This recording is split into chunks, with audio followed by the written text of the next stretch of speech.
Can you guess the output of this code? Two thread add 1 lakh each, so the answer must be 2 lakh, right? Let me show you why Java said no. So here if I run multiple times, as you can see, I am getting different result every time.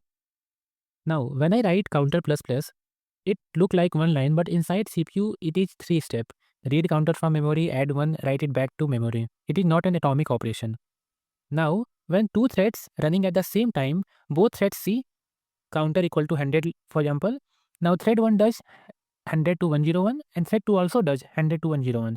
Now when both write it back, so instead of going from 100 to 102, it went from 100 to 101. That means the update was lost. This is called the race condition. Int has no lock, no protection, no coordination. Two thread can change it at same time. So Java allowed data to be overwritten silently. No error, no warning, just wrong number. That's why we are getting different number when we are running our code multiple times. So what we can do? Instead of using int, we can use atomic integer. So if I update my code with atomic integer and instead of counter plus plus, I can do counter dot increment and get. Now, if I run our code, I am expected to get 2 lakh. And see, it worked this time.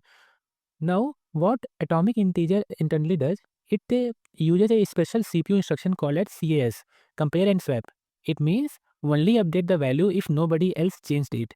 In another thread, if another thread modify it, it will retry automatically. So, no update will get lost in this case.